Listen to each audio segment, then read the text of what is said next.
Hello, everyone. I am Melinda Epler, founder and CEO of Change Catalyst and author of How to Be an Ally. I'm your host of Leading with Empathy and Allyship. Welcome. Allyship is about learning, showing empathy, and taking action. That process often includes learning, unlearning, and relearning, then building empathy for people with different experiences, and above all, taking consistent action. So each week we'll learn from somebody new. Please be open to new ways of thinking and understanding. You can learn more about my work and sign up to join us for a live recording at ally.cc. Let's get started. Hello, everyone. Today, our guest is Rhonda V. Magee, professor of law at the University of San Francisco and author of The Inner Work of Racial Justice. Today, we'll be discussing building sustainability into allyship and empathy through mindfulness. We'll discuss inner healing for those of us who have experienced exclusion, inequity, and injustice. We'll talk about building resilience, especially as many of us right now are experiencing heightened stress. And we'll also look at practices that can deepen our reserves so that we can be a better ally for each other. And welcome, Rhonda. Thank you so very much. It's wonderful to be here and be in this important conversation with you. Yeah. I'm very happy that we're having this conversation. Before we get started, would you join me in just describing ourselves for anybody who is tuning into YouTube and is blind or low vision? Yes, absolutely. I can start by just saying I, Rhonda, am a cisgender female, kind of petite stature, brown skin woman. And I'm wearing glasses and I'm wearing a shirt that's white background with dark horizontal stripes.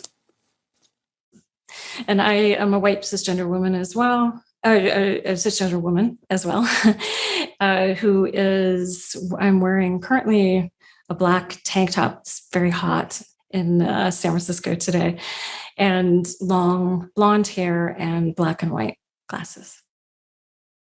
So today our interpreters are Sarika and Ruby from Interpreter Now, and you can learn more about them at interpreter-now.com. Rhonda, would you please start by telling us a bit about your story and how you came to do the work that you do today? Yes, of course. So I came to this work by way of having grown up in North Carolina and Virginia. So I'm originally from the southeastern part of the United States.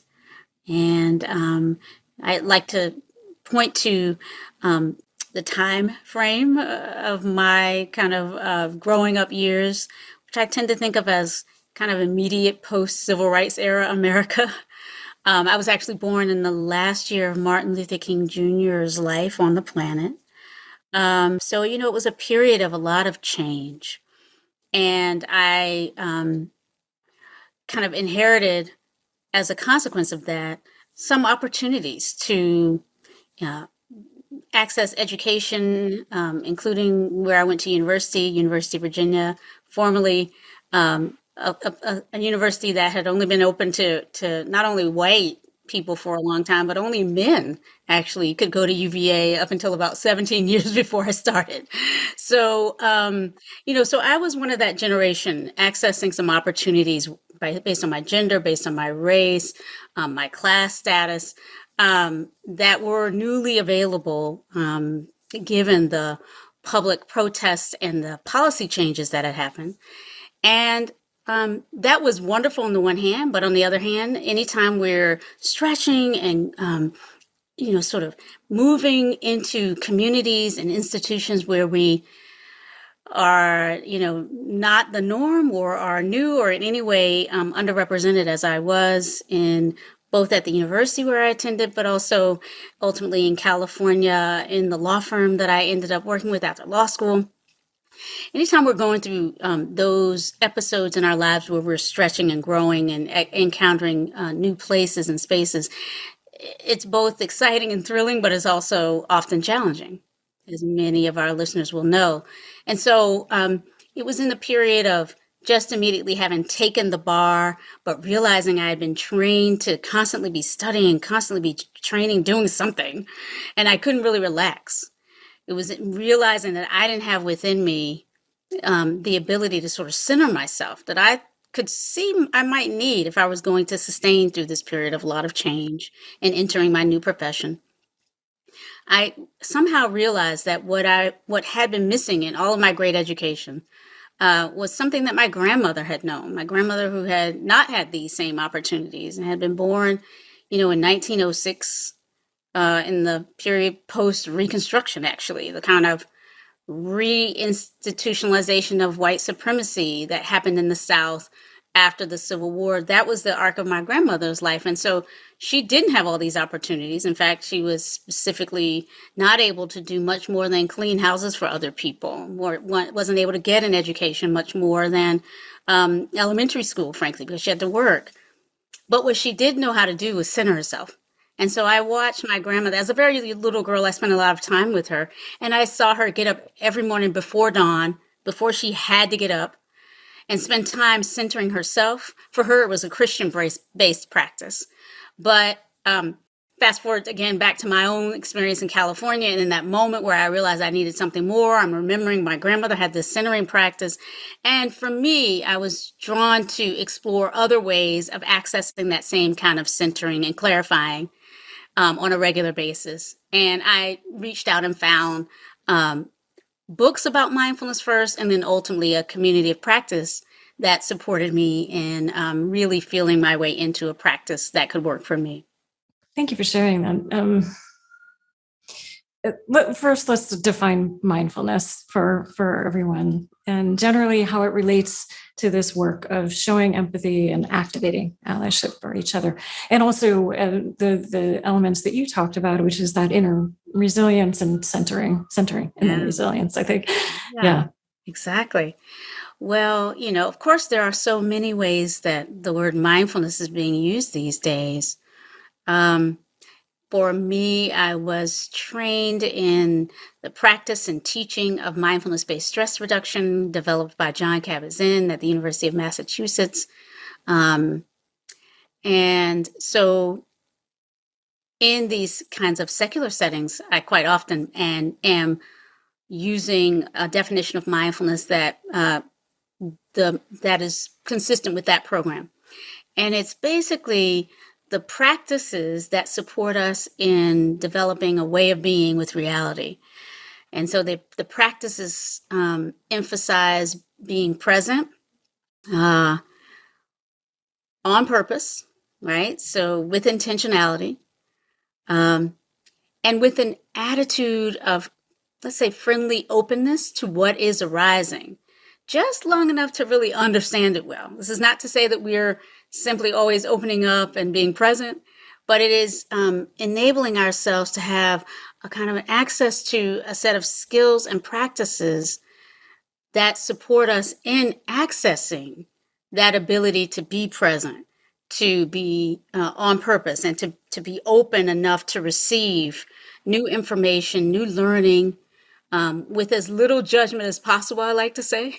That attitude of friendliness is sometimes described as non-judgmental, but I'm a law professor, actually, by day.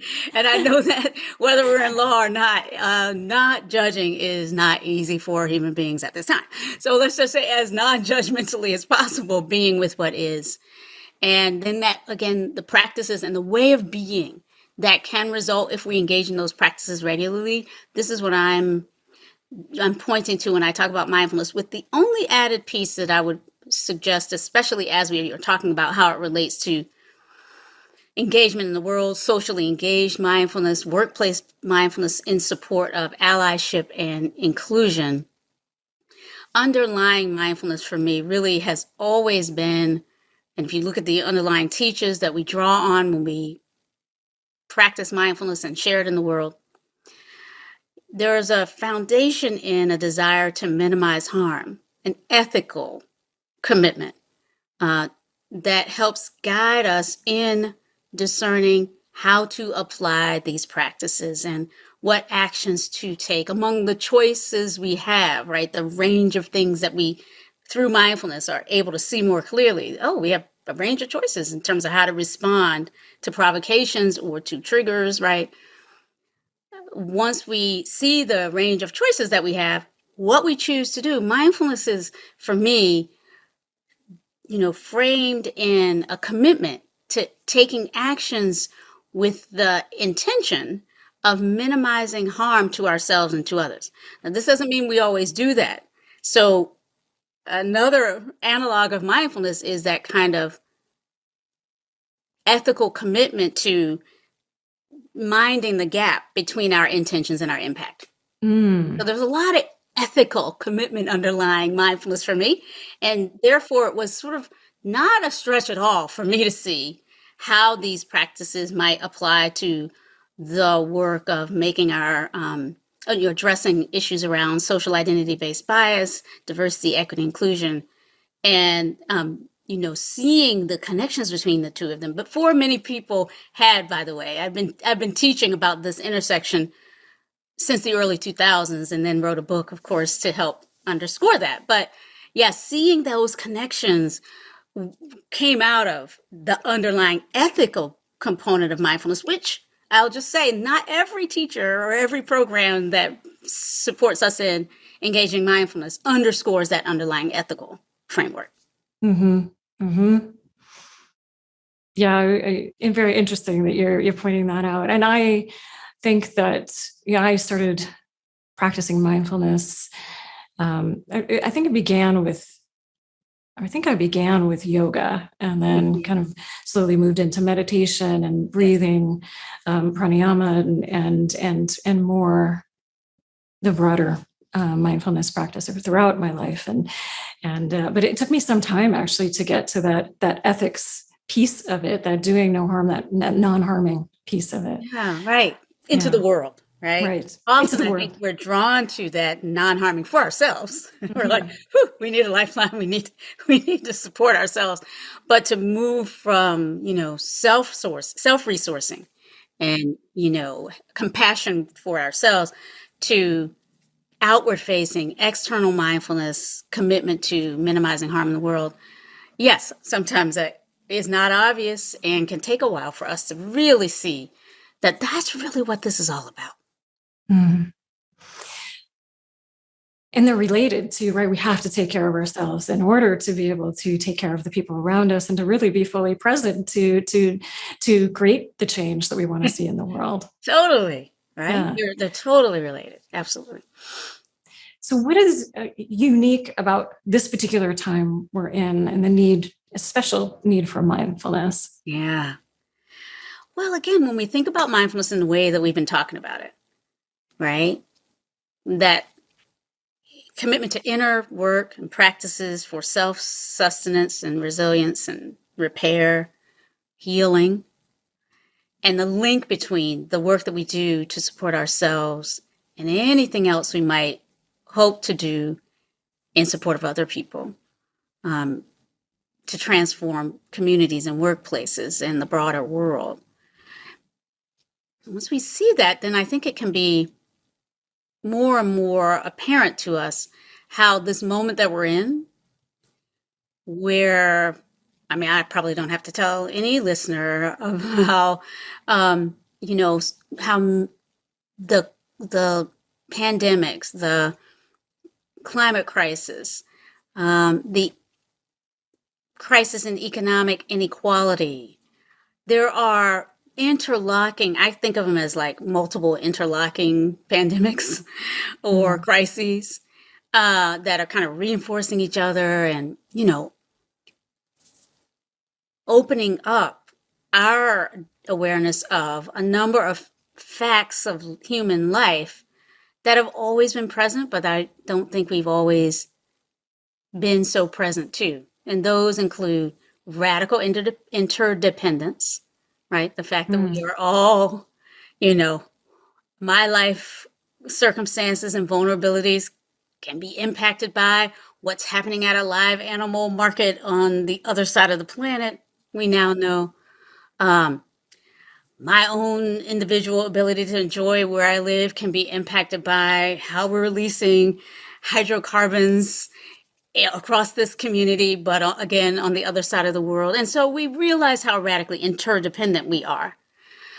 We're also, I think, related to that, much more aware of our vulnerability, we know, again, this has always been a basic fact of human life, that we have that period between the dash, the birth, death, the birth date, the death date. We don't know what the death date will be, but we know life is, precious and limited in time. But I think we've witnessed that in real time, that our lives are, not promised to us.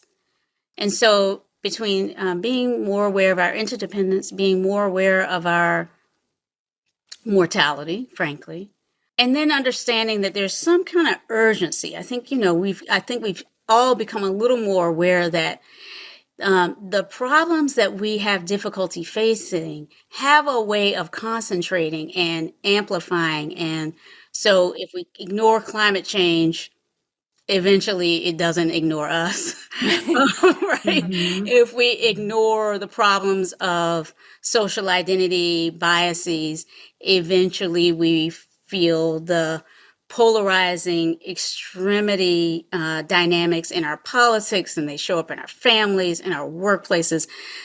So these things have a way, in other words, of becoming harder to deal with as we avoid dealing with them. And so to me, mindfulness is this technology for dealing with multiple complex reality with more skill.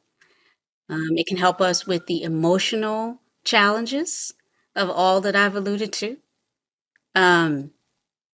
It can help us with, just some of the neurobiological challenges of, how do we deal with the fear, the kind of normal reactions to a sense of threat and vulnerability that can lead us to intensifying our othering, right? Our societies are really good at othering and excluding. I mean, it's a feature of human relationships that we do this, not necessarily a bug. So how do we know that that might happen and really take steps, because we can, to moderate, right, the temptations that can come? So I'm just pointing to some of the ways that, as these organisms in the world who are, kind of encountering information and experiences that we are tempted to automatically react to. Mindfulness helps us become a kind of being that can perceive what is coming at us more clearly. And through that process, notice how we start to have habits and patterns around the conditionings in terms of how we're tempted to automatically respond, perhaps with putting a wall up and getting distance, perhaps with getting angry, right? Each of us has our beautiful, unique habits about how we respond to things that challenge us. And mindfulness can be right there. I think as a first approximation to what mindfulness can do is that becoming more intimate with our own habits and patterns around reactions to threat. If each of us can become more intimate with those habits and patterns, we can, again, open up the space to choose more skillful responses rather than reactions. And that can open up all kinds of, right, new possibilities for being together with all of these challenges that we're facing. Mm. And this work happens over time, right? That you can't just go to mindfulness and suddenly be very aware, present and aware. And it's a practice. It's a practice, right? Yes. And it is hard. Yeah. It is, it's the kind of thing that sounds easy. You see people just sitting somewhere quietly, and it really sounds like A, very easy, B, so easy and passive that how could it possibly help us with the types of robust challenges that we're talking about? But actually, any of us who've practiced mindfulness even a little bit realize that,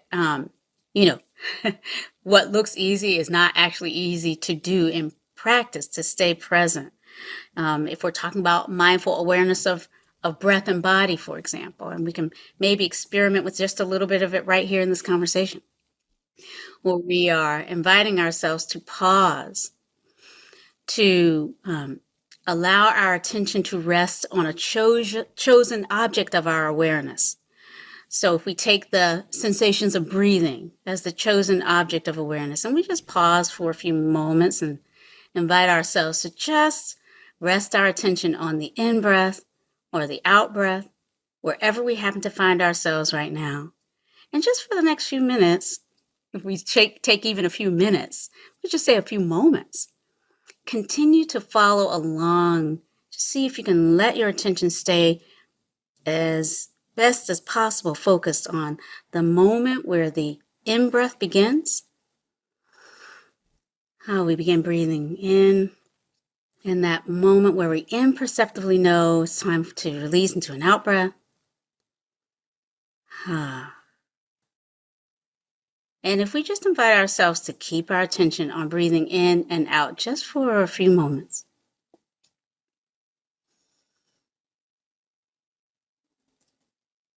Just allowing ourselves to rest in the sway of the in-breath and the out-breath. And as we do so, feeling the body in contact with the floor beneath us, maybe through a chair, as most of us may be sitting in a chair, but the feet may be on the floor, or we're just noticing perhaps the buttocks in the chair and knowing that the chair has its base in contact with the floor, and beneath that, the earth. So as we allow our attention to rest on the sensations of breathing, the invitation is on the out-breath to allow ourselves to relax and release, and just allow ourselves to feel the sense of support that exists for us right here and right now. And so where is the mind right now? It may be that the mind has begun to notice the temptation to pull away into thought, into questions, into to-do lists, into the last conversation we had or the next one we might have. So the challenge, therefore, of just bringing our attention back again and again, noticing the challenge of that, and then with kindness and compassion, let's call it love even, just saying, oh, that's what my mind does. Let me bring it back in these moments. I'm practicing, developing this capacity to focus at will, bringing the attention back to the sensations of breathing in and breathing out.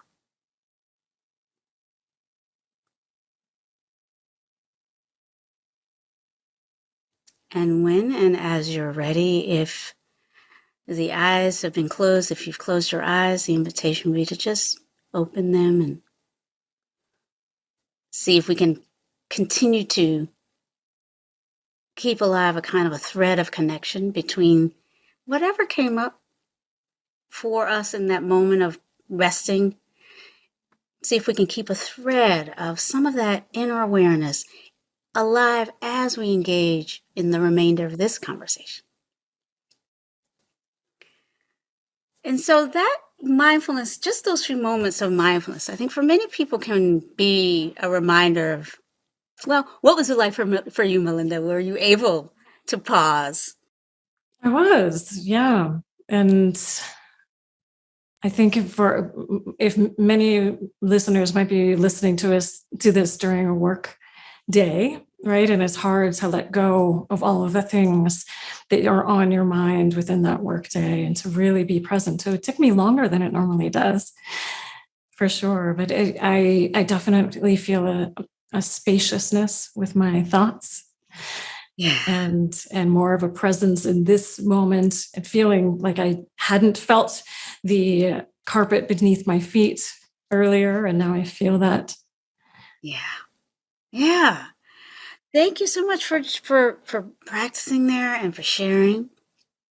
So yeah, I think it's really what we just did is a perfect example of how I think the actual practice of mindfulness can provide for each of us in all of our different ways, some lived experience, a felt sense of how these practices impact our own experience, can impact the quality of our being, and therefore can impact the quality of our being together. And we just did a tiny taste of it.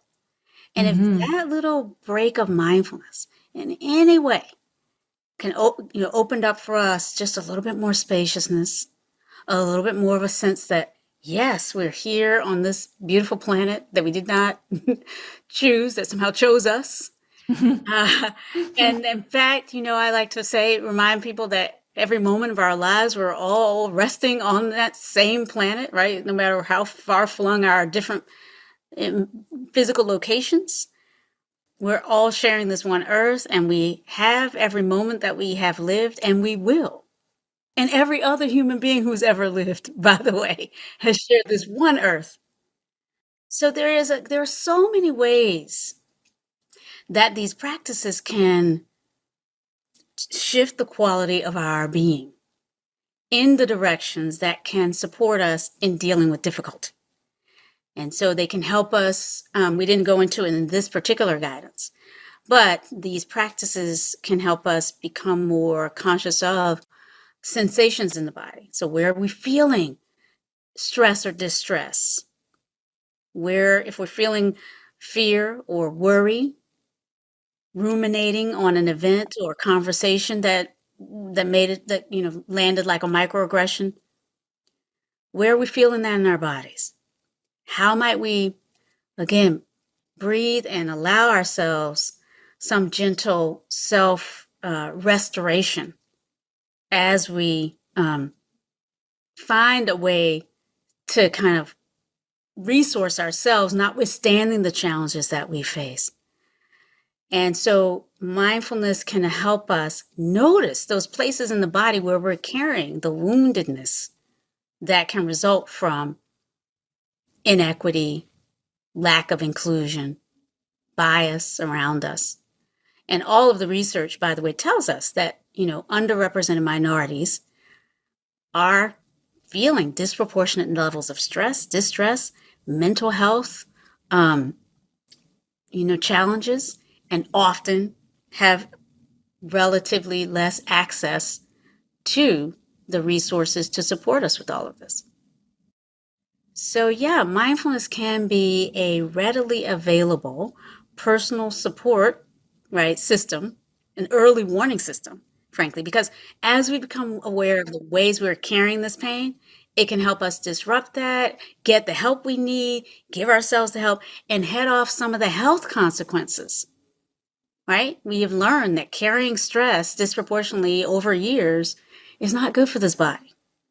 So there's so many different ways that these practices can support us in our own healing, but they can also support us in being more empathic and compassionate with each other as we're going through these times. And so as we seek to support others and be the ally that we're here to become, can we listen more to our colleague whose experience is different from our own? And how do we listen? Whoever taught us how to be a good listener? Can mindfulness help us notice when we're distracted listening? I'm sure nobody on this call has ever been a distracted listener. But there's so much, right? So much of it is like these guys, and like, how can we're all trying to multitask. Mm-hmm. Mm-hmm. And so it impacts the quality of our being with each other. And mindfulness can help us, right? Notice when we're doing that. And again, without being super judgmental and critical, simply supporting us and, acting on our intentions. I want to be here for this person. This is it. This is it. This is not dress rehearsal. How can I be here with my friend, my colleague, my loved one in a way that they can feel the quality of my care? And how can, I notice when my distractedness might be getting in the way of my being able to do that. Mindfulness can help us with that. So these are just some of the ways that the practices can support us. Yeah, absolutely. And maybe we could go deeper into some of the areas that you touched on. In episode 8, so quite a while back in our work and leading with empathy and allyship, Michael Thomas, who's also an attorney, said that by not touching upon your emotions, it becomes easier to harm someone else. That we can do harm to each other if we haven't done our own work. So allies, do your own work. And he was using examples in that episode of people who say they aren't racist or sexist, but end up abusing power and end up abusing white privilege, abusing male privilege, abusing each other, right? That when we don't work to resolve that trauma and that individual trauma, and also the intergenerational trauma that we might be experiencing that you touch on in your book too. Yeah. You open up your book and talking about being born into a family traumatized by many things. And Yes. So maybe we could talk a little bit about how mindfulness, how we can use mindfulness, how mindfulness can help us to move through that trauma. Well, I'm so glad you asked this question, because it is, I mean, it's, let's sort of drill down on this.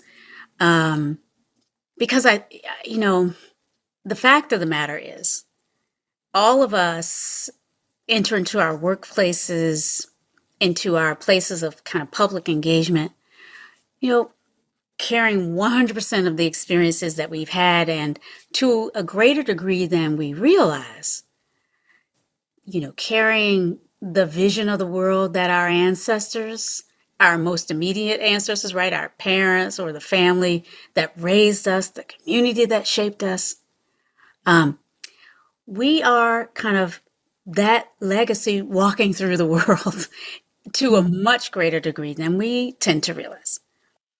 And so, and all of us, whatever our backgrounds, if we look closely, we can see, family members who have suffered trauma. We've suffered trauma. Heritage groups, communities, which have escaped from something, moved towards something, right? And we hope and we tend to believe that we all are just shaking it off, and we've made it here, and we've got our credentials, and we got our resume, and we therefore don't have to think about all those things. We made it. But again, the social psychologists tell us that we are formed and in some respects deformed by the experiences that we have encountered. And I want to be very careful about how I talk about trauma and its implications, just to name that, of course, there's no one size fits all with any of this.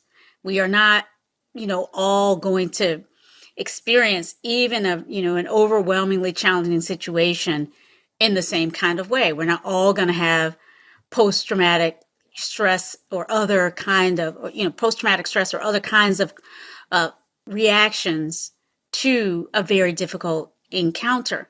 So this is not to suggest we're all fungible or there's a one size fits all, but it is to say that any one of us, therefore, might be carrying something in a way that is not obvious. And not everybody who looks like, we might imagine they've had a difficult journey is actually suffering in the way that we might presume. All of this is to invite us then to be aware of the assumptions that we're making about people, to be open to really being curious about each other's actual experiences, and being curious about our own heritages, including the aspects that are often not talked about, especially in cultures in the United States. There's a kind of success culture. There's a kind of move forward and let go of the past, forget the past kind of, way, right? What it means to quote unquote become an American, let's just open that up for conversation. But there's so many ways that we're encouraged and maybe even rewarded in some social sense for sort of forgetting or not naming the painful experiences of our pasts. And yet, again, social psychologists will tell us those unhealed wounds may, in fact, be a part of how we are, navigating the world. We may be, adding to the current circumstances that make a particular event feel more triggering than the bare facts of that event might suggest it would be.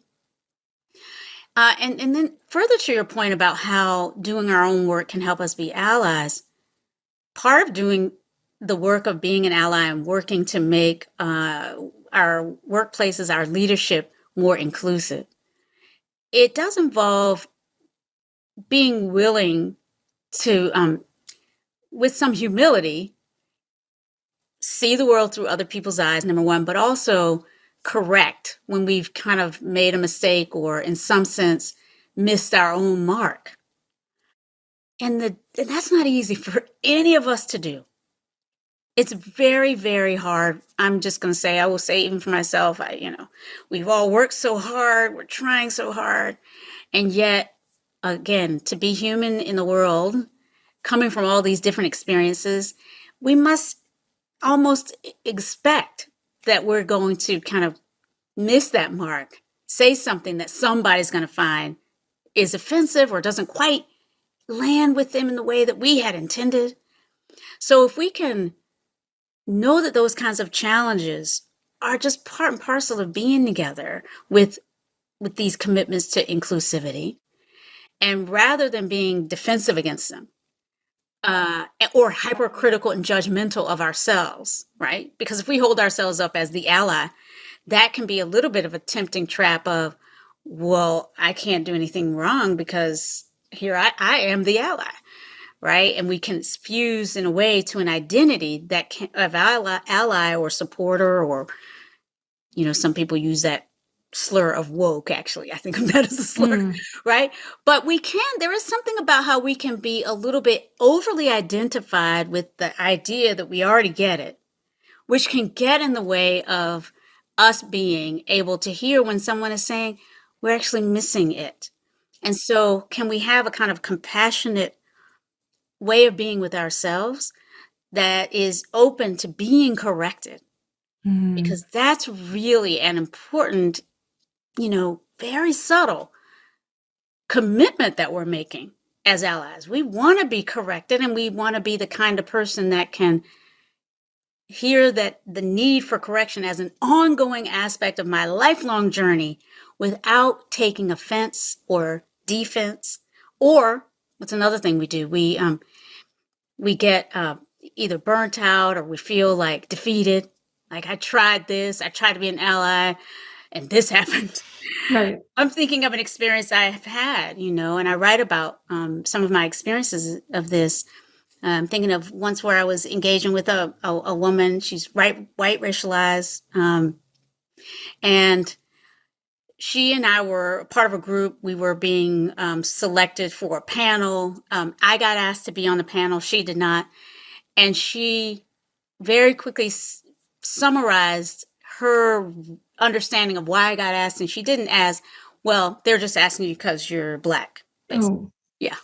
Sorry that happened. I know, it was painful. I'm laughing now, but it was not funny then. No. And I totally reacted to that with the feeling of, wow, this person who I thought knew me, and I thought we had been working together to address issues of gender bias and to open up spaces for us to work together. And so I was actually quite shocked and hurt by this. On the other hand, she was kind of shocked and hurt that I didn't see that, of course, this person was making decisions about who to be on the panel based on my race, right? So it was, both of us were feeling, I don't know how many others have ever had this happen, something like this happen, where you're making an effort and you can feel misunderstood. The two of us, though, both happen to be mindfulness teachers, and we were working with another guide. So we agreed to go to that guide for support. And he suggested that we bring a kind of compassion practice, which was like almost the last thing I really wanted to hear, because I kind of wanted him to sort of take my side, and I'm sure she wanted him to take her side. Right. But he basically was like, you both need to practice compassion for each other for a year. Oh. A whole year. Yeah. Oh, that's a real assignment. Right? Wow. Again. Wow. Everything is disrupting the norms of our culture, which are like, we do this, we get it, we act on it, we understand, we're woke today, we're not defensive. Oh, wait, I am defensive. Oh, wait, I do need to pause and think about this other person's perspective. And I need to do that not just overnight and then be ready to have the conversation tomorrow. This might take a year or longer to get over.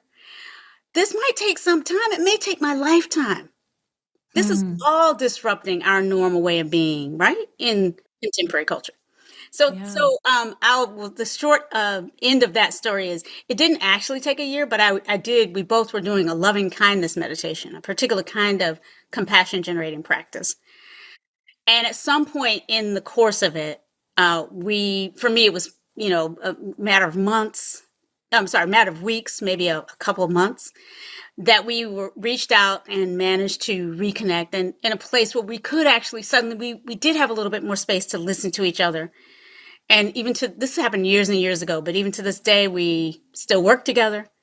In other words, we were able to move through that. And I do count those compassion practices as really an important support and rationale, a reason for why we were able to get from there to here. Amazing. Amazing. I think what we've been talking about is so important, both interpersonally and also across teams in our workplaces too, and building, maybe even building a practice of mindfulness. I know that's part of what Jon Kabat-Zinn does and teaches. Yes. Across our workplaces. Could you share some thoughts about how managers or independent contributors, anybody, can begin to bring mindfulness practices to their teams to facilitate greater inclusion and belonging? Yeah. Well, yeah, I certainly have been a part of this movement to bring mindfulness into the workplace for reasons like those that I've named here, but even really a broad range of reasons. Because of the way that research has shown us that these practices can support such, everything from performance, right? Being able to show up and do our best more frequently than not, to, these interpersonal dynamics that we're talking about. And then the collective work that we do. I tend to think of mindfulness as helping support us on those three domains of experience: the personal, the interpersonal, and then the collective change work, how it is that we discern what exactly our policy should be around onboarding people, and how do we embed in that process opportunities for feedback, some sort of correction, a mechanism for, if you will, complaint or challenge. As examples, right? We're actually trying to change policies. We're not simply, right, becoming more aware of our emotions, pausing. We're not only, right, although that's very important, we're not only, being more able to communicate with each other and maybe to apologize or to put ourselves in the shoes of another, although that's all very, very important.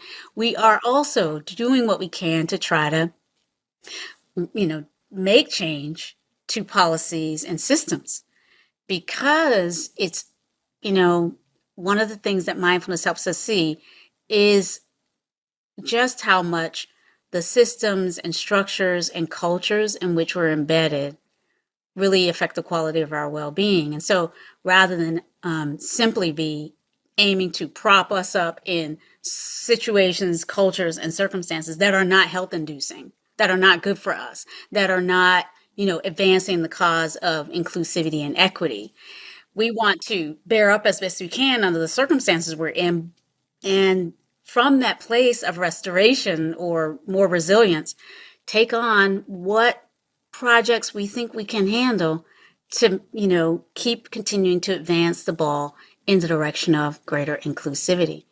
So, bringing together people who are willing, if you're in a place where there's no mindfulness happening at your workplace at all, I think some of the things that I and others have done to bring mindfulness into workplaces may be of some support. So first and foremost, finding out if there are other folks in your organization that would be similarly interested.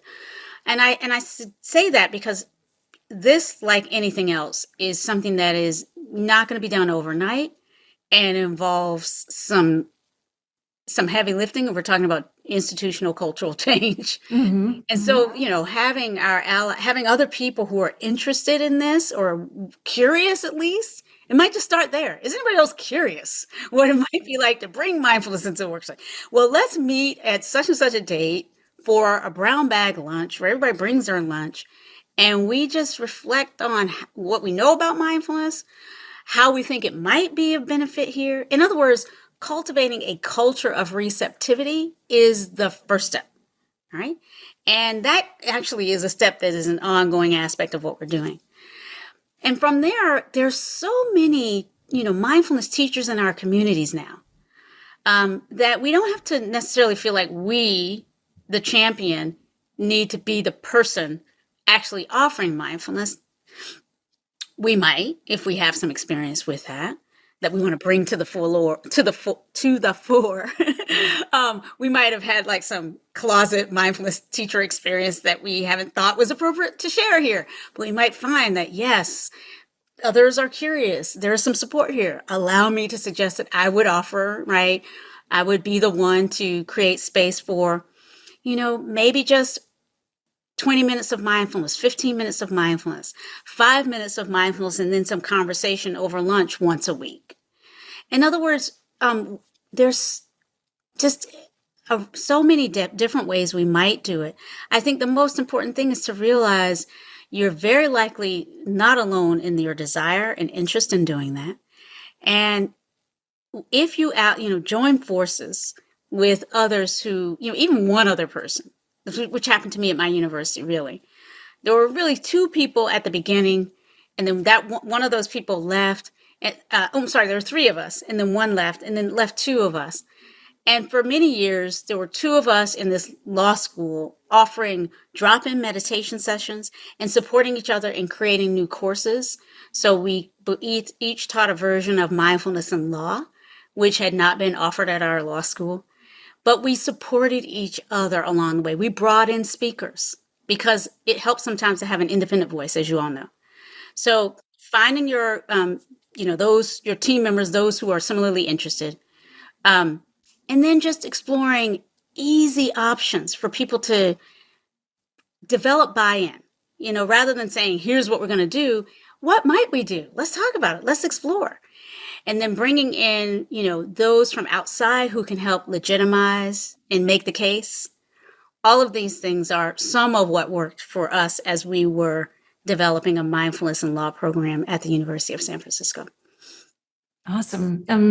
So we're reaching the end of our time together. I have 2 quick questions for you. I think quick. One is, we always end with a call to action.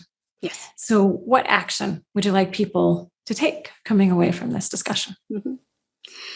Well, I would suggest that if you have not explored mindfulness, if any way, anything that I've shared here opens up a bit of curiosity for you, I would challenge you to take that curiosity and allow it to inspire you to explore mindfulness as a support for your journey and for the inclusivity and allyship work that you're doing.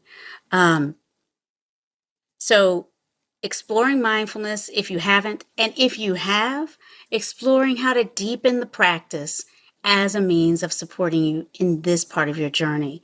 I and many others are available to support you in this. You can sort of follow me and find out more of some of the ways that I'm available as support at my website, which is rhondavmagee.com. But I'm a part of a group of teachers. John Kabat-Zinn actually is one of them. Sharon Salzberg, who is really well known for doing loving kindness meditation.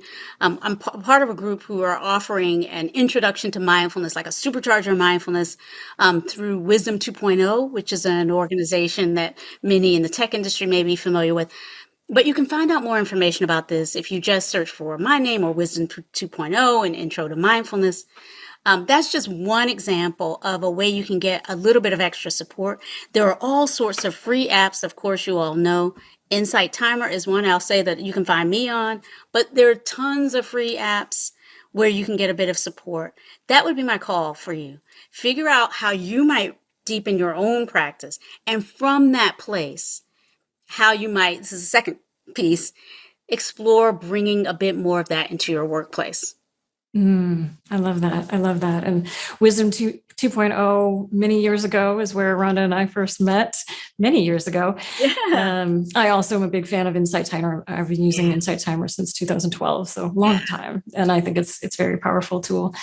And you answered a bit where people can learn. My next question: where can people learn more about you and your work and your book?